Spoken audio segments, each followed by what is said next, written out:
केडे news में उजाला आपका बहुत बहुत स्वागत करती हूँ हमारे शो टेली तड़का टाइम पास में। आज हम आपको देंगे एंटरटेनमेंट जगत के कुछ अपडेट्स। संजय लीला भंसाली की वेब सीरीज हीरा मंडी पिछले लंबे वक्त से सुर्खियों में बनी हुई है।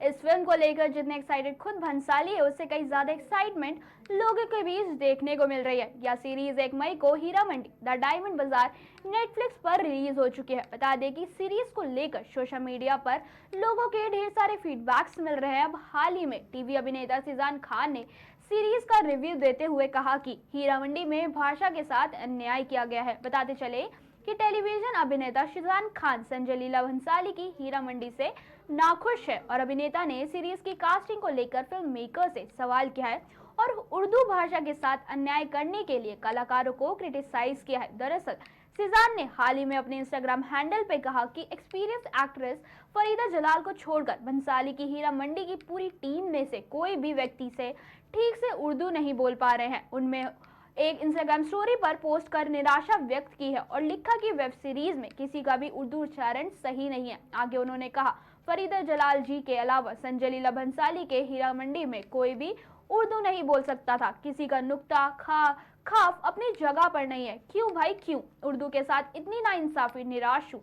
आपको बता दें कि संजय लीला भंसाली की multi star series Heera Mandi में मनीषा कोइराला, सोनाक्षी सिन्हा, अदिति राव भैद्री, ऋचा चड्ढा, शर्मिन सहगल, शेखर सुमन, अध्ययन सुमन समेत कई मशहूर सितारों अपनी अदायगी का जलवा दिखाते नजर आ रहे हैं और करीब 15 साल से संजय लीला भंसाली इस सीरीज को लोगों के बीच लाने के लिए बेकरार थे, जो कि तवाइफों की जिंदगी पर आधारित है।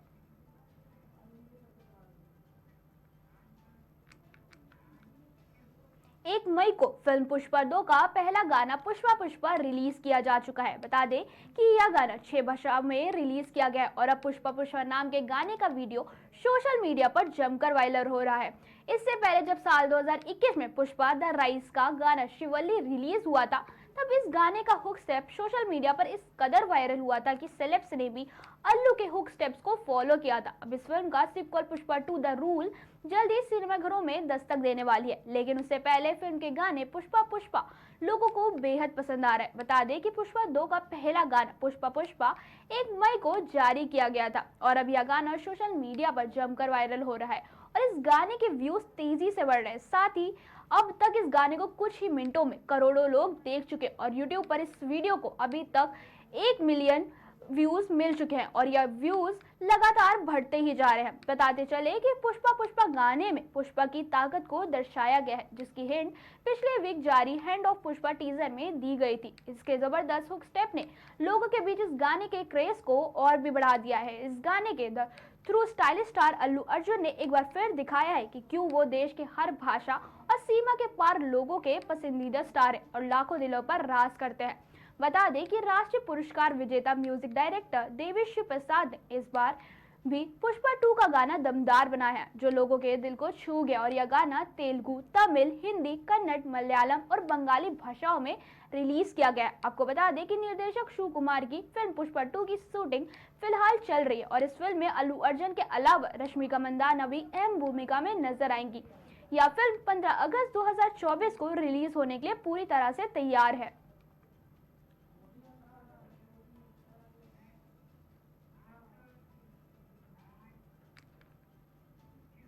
श्रीदेवी की दुनिया को अलविदा कहने के बाद उनकी बेटी जानवी कपूर अपनी मां को खूब याद करती हैं और वह अक्सर अपनी मां से जुड़े पुराने किस्से और उनके साथ बिताए खास पलों को सुनाती रहती है। इसी सिलसिले में अब एक बहुत बड़ी खबर सामने आ रही है, जिसे जानकर श्रीदेवी और जानवी कपूर के फैंस गदगद हो उठेंगे। और अगर आपका सपना किसी सुपरस्टार के घर में ठहरने का है, फिर तो यह आपके ही काम की खबर है। बता दें कि अब श्रीदेवी के पहले घर में रह पाएंगे। दरअसल श्रीदेवी ने बरसों पहले चेन्नई में एक घर खरीदा था और यह उनका पहला घर था, जिसे उन्होंने बोनी कपूर से शादी करने के बाद खरीदा था।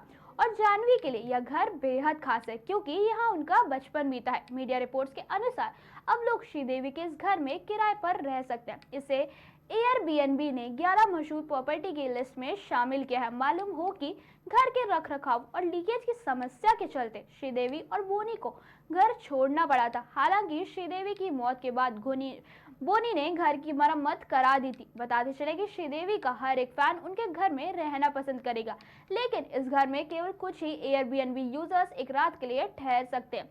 खास बात यह है कि यहाँ आने वाले लोगों के लिए जानवी कपूर से भी बात करने का मौका मिलेगा और साथ ही इस घर में श्रीदेवी की बनाई पहली पेंटिंग भी मौजूद है। साथ साथ लोग कोरोना लॉकडाउन के दौरान जानवी और खुशी कपूर की बनाई पेंटिंग को भी देख पाएंगे। आपको बता दें कि जानवी कपूर की आने वाली फिल्मों में देवरा में नजर आएंगी। इस फिल्म में वह तेलुगु में डेब्यू करने जा रही है और इस फिल्म में सुपरस्टार जूनियर एनटीआर मुख्य भूमिका निभा रहे हैं। इसके अलावा मिस्टर एंड मिसेस माही में भी नजर आएंगी। यह फिल्म 31 मई को 2024 में रिलीज होगी।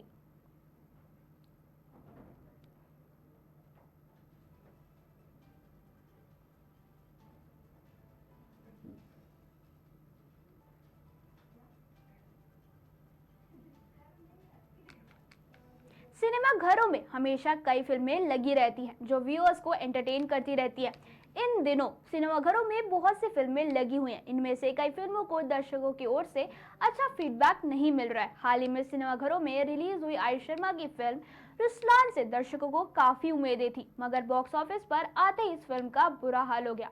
इस फिल्म को दर्शक मिलना भी मुश्किल हो गया है। वही अजय देवगन स्टार है फिल्म मैदान और अक्षय कुमार और टाइगर श्रॉफ की बड़े मियां छोटे मियां अभी तक सिनेमाघरों में लगी हुई है, जो दर्शकों का मनोरंजन कर रही है। बता दें कि बॉलीवुड अभिनेता Ayush Sharma star film Ruslan cinema घरों में आते ही फेल साबित हो गई। ये फिल्म करण एल भूटानी की निर्देशन में बनी है और लोगों को इस फिल्म का बेसब्री से इंतजार था, मगर घरेलू बॉक्स ऑफिस पर रुस्लान ने महज 55 लाख रुपए की ओपनिंग ली थी। इसी के साथ रुस्लान ने 3.68 करोड़ की कुल कमाई कर ली है। साथ ही अक्षय कुमार, टाइगर श्रॉफ और स्टार है फिल्म बड़े मियां छोटे मियां अब भी सिनेमा घरों में अपने पैर जमाए हुए हैं और फिल्म धीमी रफ्तार के साथ आगे बढ़ रही है। इसी के साथ बड़े मियां छोटे मियां की कुल कमाई 62.05 करोड़ रुपए हो गई है और वहीं अजय देवगन की फिल्म मैदान का बॉक्स ऑफिस पर बुरा हाल है। रिलीज के इतने दिनों बाद भी ये फिल्म अब तक 50 करोड़ तक नहीं पहुंच पाई है। फिल्म धीमी रफ्तार के साथ आगे बढ़ रही है। अब ताजा आंकड़ों के अनुसार 21वें दिन मैदान ने 1.15 करोड़ रुपए की कमाई की है। इसी के साथ फिल्म की टोटल कमाई 45.10 करोड़ रुपए हो गई है।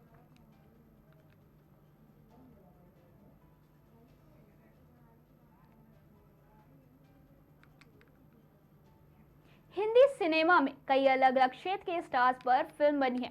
हालांकि सिनेमा से जुड़े लोगों की जिंदगी पर Sanju, the dirty picture, Shakeela जैसी चंद फिल्में ही बनी है। अब खबर है कि मधुबाला के बाद इंडियन सिनेमा के सबसे बड़े सुपरस्टार रजनीकांत की बायोपिक बनने को तैयार है। थलाइवर रजनीकांत सिनेमा के एक ऐसे सुपरस्टार है जो पिछले 5 दशक से अपने दर्शकों का मनोरंजन कर रहे हैं। वो कम उम्र में अपना करियर शुरू करने वाले स्टार अब अपनी 171वीं फिल्म बनाने की तैयारी में। हालांकि इस बीच ही अब सलमान खान के साथ सिकंदर बनाने की तैयारियां कर रहे हैं।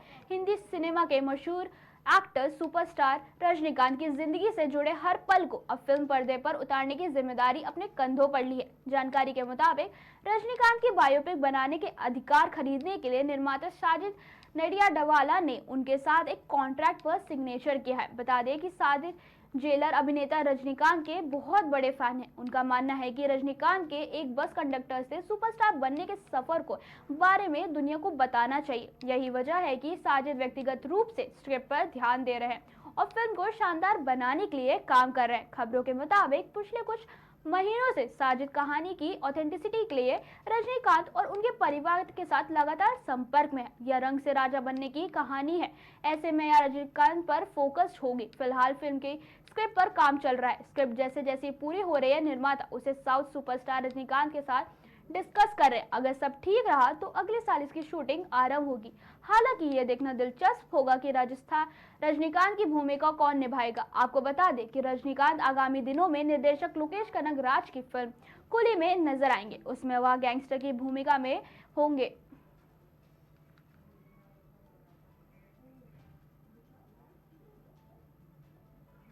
ये थी कुछ एंटरटेनमेंट जगत की कुछ खास खबरें। आज के लिए बस इतना ही। फिर मिलेंगे हमारे शो टेली तड़का टाइम पास में सिर्फ और सिर्फ केकेडी न्यूज पर। तब तक के लिए धन्यवाद।